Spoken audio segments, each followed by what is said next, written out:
Almost 100 years before the tallest skyscraper in the city of Philadelphia was built, the small building over which it towers has been a mecca for many who seek to serve their fellow men. In this building, headquarters of the American Friends Service Committee, a division of the Society of Friends, people work to demonstrate that brotherly love and a respect for human dignity can overcome the causes of misery and hatred. The staff of the Service Committee is truly international in thought and in the origin of many of its members. And although it is sponsored by a religious sect, over 2/3 of its workers are not Quakers.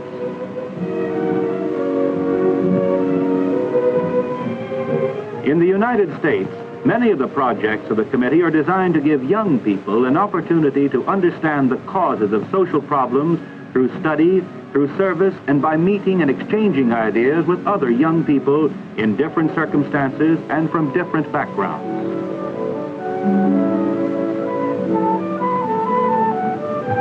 Among these projects are a group of international seminars at which students from many lands meet with a selected faculty for 7 weeks each summer.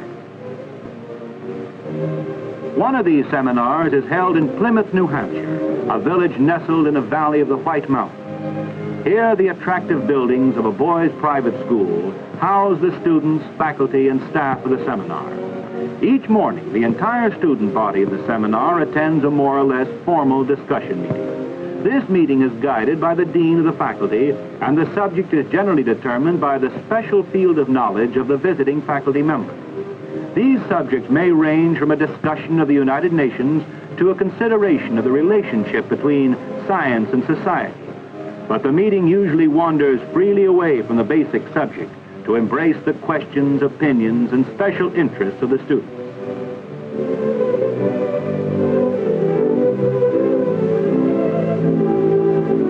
There are 25 students from 17 nations in this group. They bring to bear on the discussion of any subject a cross-section of most of the cultures of mankind.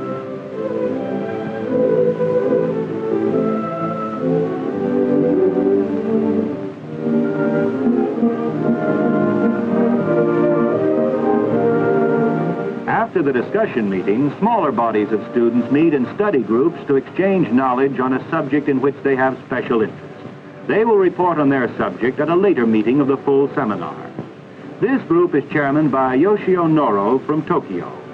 Using the facilities of the excellent school library, Yoshio leads his group in developing a comprehensive report on a philosophical and religious approach to international peace.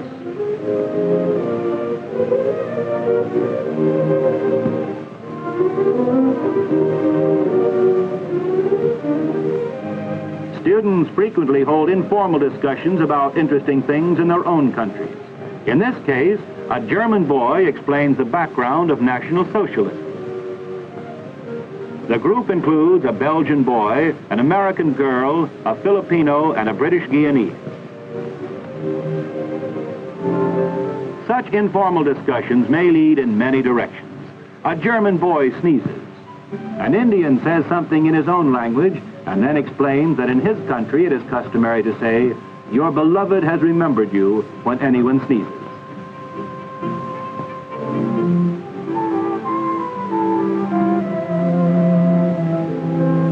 The German explains that in his land the expression "good health" is used and demonstrates how this is written in German.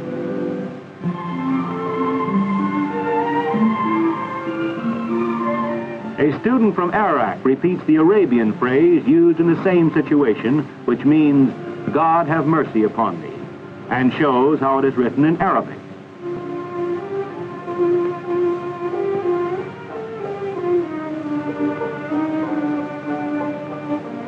Then Yoshio quotes the Japanese phrase, "Somebody speaks about you," and shows how it is written in Japanese.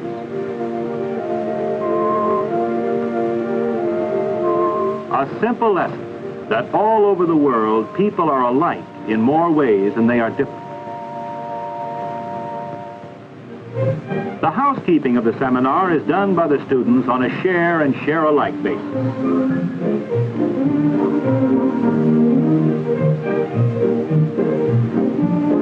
Two Germans wash dishes and exchange ideas with the English girl who dries them.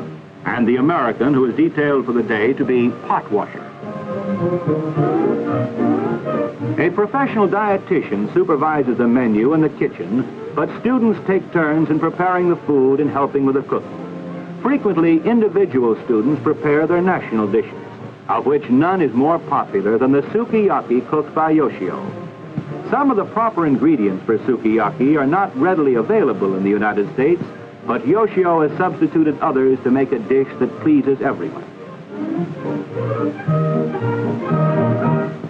The school is equipped with all modern appliances for doing housework, and some students, like this Vietnamese boy and Greek girl, are perplexed by the intricacies of an American vacuum cleaner.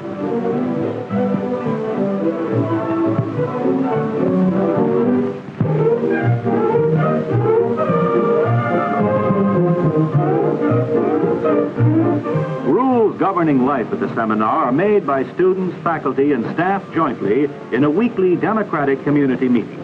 Frequently, discussion of such matters as the unfairness to others of being late for meals become more vehement than differences of opinion on international affairs. Sports form an important part of the recreational life of the seminar, and the most popular international sport is tennis. In a doubles match, an American boy and an English girl play an American girl and a Dutch boy. On a neighboring court, a stiffer game of singles is in progress between a British Guyanese and an Indian.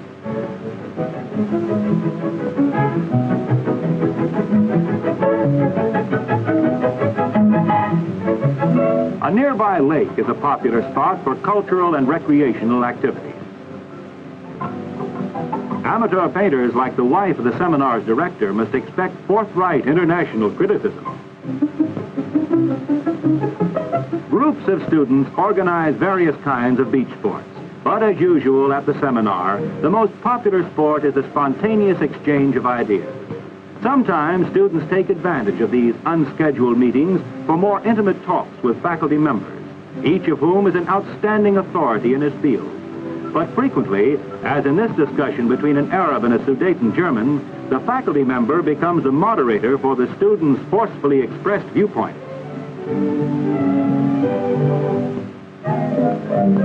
The students learn much about the way of life in an American community by frequent visits to the town of Plymouth. Here they stop at a sale of cake and candy held on the lawn of a church. These confections are made by the women of the church, and the money from the sale is donated to the church. The students are popular in the community, and the townspeople enjoy an opportunity to meet and talk to them.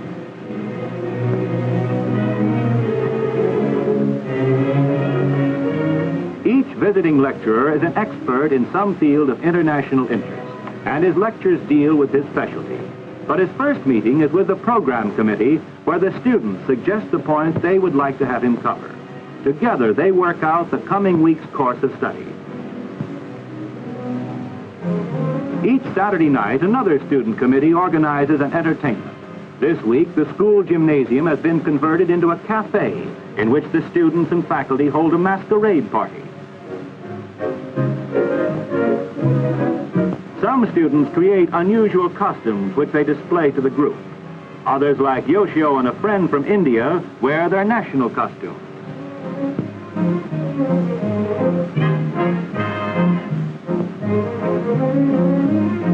Children of faculty members look on in sleepy wonder as the floor is given over to a truly international foxtrot.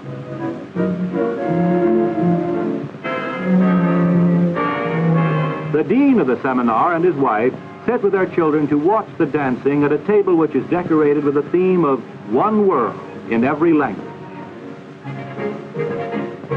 The director of the seminar and his wife spent some time bicycling through Japan, and Yoshio joins them to reminisce. Their table is decorated to express peace in every tongue. Each day there is a brief period of meditation in the Quaker manner.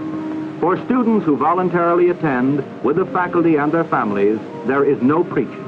Each listens to the promptings of the Spirit in terms of his own religion, his own deity, his own sect. At the end, each expresses with a solemn handshake his feeling of oneness with his fellow men, his belief that only through understanding and respect for human dignity can come peace.